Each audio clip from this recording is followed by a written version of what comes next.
Yes, the excitement is in the air. We are proper excited. It is an exciting time, an exciting day for Jamaica. Upcoming premiere of the Bob Marley Biopic, which has its world premiere on Valentine's Day, Day of Love, because it's a One Love movie, duh! We are honored to have with us this morning in our studios lead actor Kingsley Ben Adair, who played the legendary Bob himself, producer for the film, you know, Bob's son, Ziggy Marley, and this beauteous lady, the rose among los thornos, NL Media in the middle, singer-songwriter, now actress who played Marcia Griffiths. Nice. Look at you. Like, really? Good morning. It's so good to have you all here. Welcome back. Yeah. Asa? Yes. Forget you. Welcome. You are always here. Yeah. And it's good to see you. Good to see you. Wow. Ziggy, I'm going to start with you, Yeah, man. What an exciting time. Very exciting, very happy about what we have done to represent my father and the job Kingsley done, Naomi done. We are very proud of the work. Yeah, you had a little bit of a premiere-ish at Sovereign last night. Tell me how that went. Went good, I mean, for the first time sitting with the audience, it was good. We laugh at the same jokes, you know? Yes. And we emotional at the same point, so it was very, very, very good. Yeah. You seem to be really invested, Ziggy, in having the world understand who your dad was. I know you did a publication of photos, and then there was the musical in London. Now here's this film.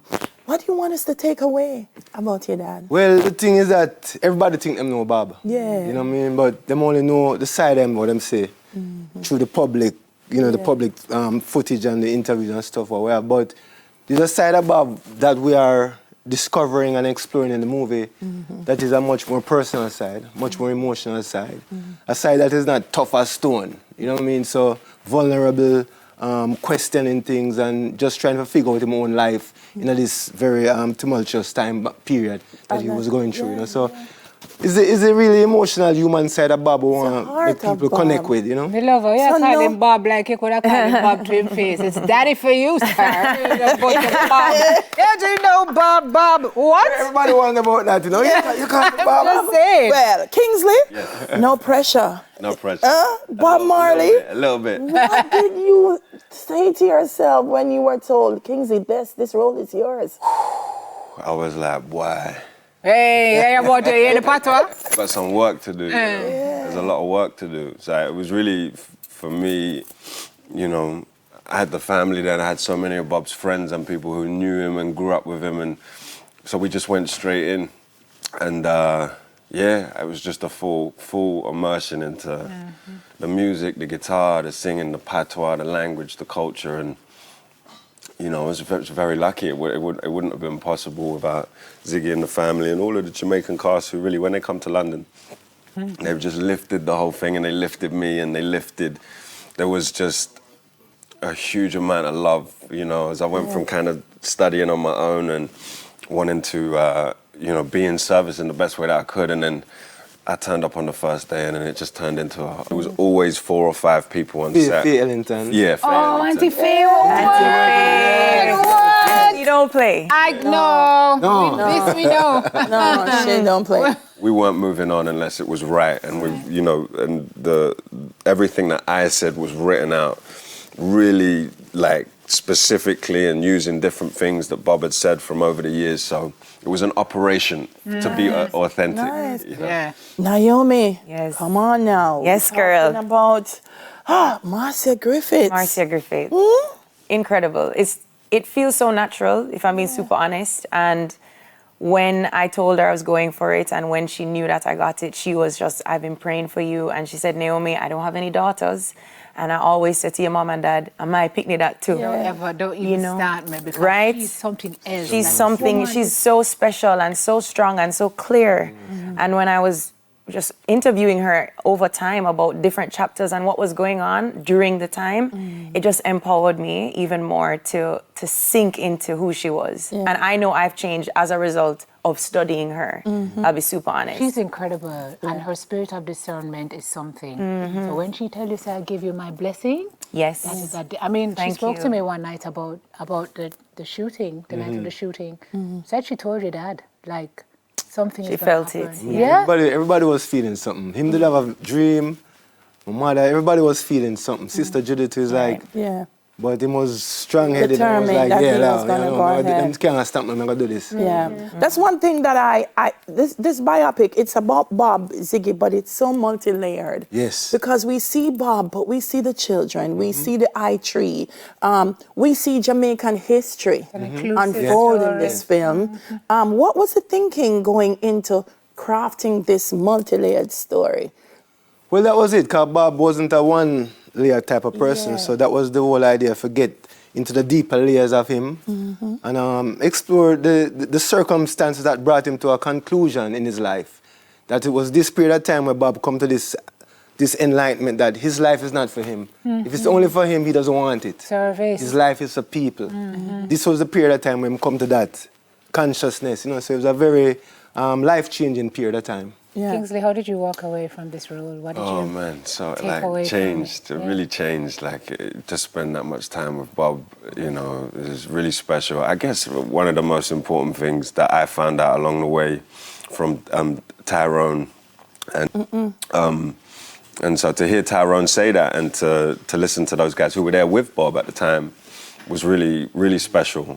But I've definitely left with. I thought I knew a little bit about Bob, but now I really, I feel like I love him, and You can sing?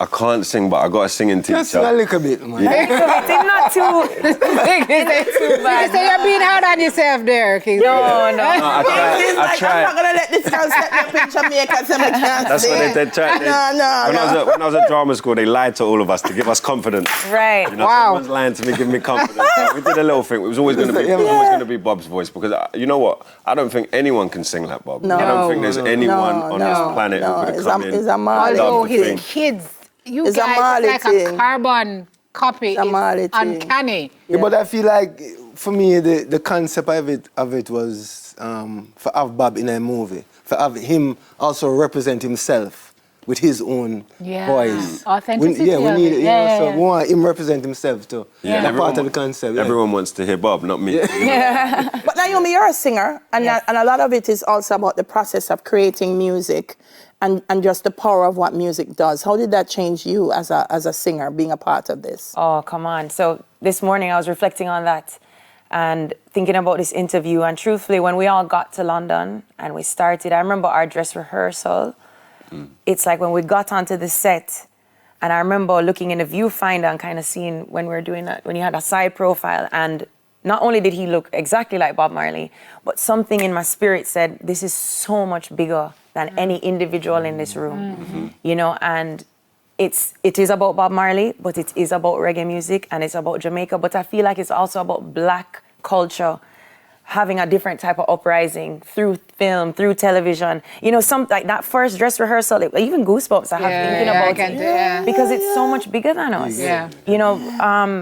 And Black and Afro Caribbean people around the world attached to Jamaican culture, When you travel. Well, reggae is bigger than all of us. All of us. And who is the vehicle of that, right? Right. I mean, it started, for a long time. Right. But I look at the picture behind us and I look at the One Love and I think of what the song itself has done and achieved on the world stage in terms of historic acclaim and so on. And I think to myself, Ziggy, I remember Neville Willoughby. Do you remember Neville Willoughby? Yeah, man. Telling me that Bob used to come here Yeah.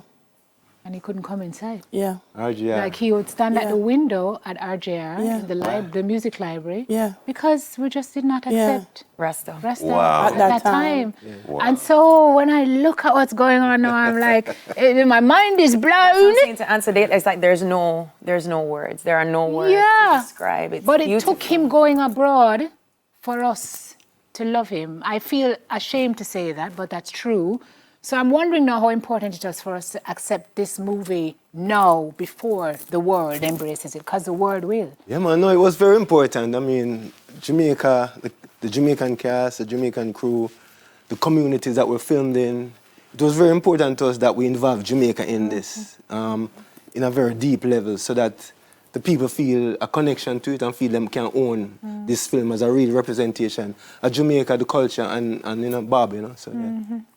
Yeah, I definitely made the Yeah. And we show another side of Jamaica, to not just the North Coast, the tourist side. We show the more our local Grit. side, like the beach them and the river them Yeah, where we man. go, as you know. So it show a nice side, a different side of Jamaica to people outside of Jamaica too. We could talk about this all morning, but we gotta go. Listen, he's a legend. Yeah, man. And this He's a will further bring to the world that he's a legend, my national hero. Yeah. The bother get it say. So- That's another discussion, Delia Harris. Yeah, yeah. Because I mean, Thank you so much, though. Thank you so Yeah, man, much thank you. for doing this for the world. Yeah, man, sure. Guys, I look forward to seeing the performance. I think that was lead actor Kingsley Bennett there, who played the legendary Bob Marley, producer for the film, Ziggy Marley, and singer-songwriter, now actress. yes. Who played You Marcy better put Griffiths, some respect. Naomi Cowan. Coming up next, yes, we got Repertoire more strong. show afterwards. Simone, we hear the success stories about the Jamaica House Fellowship Program. Listen to 'em. Thanks,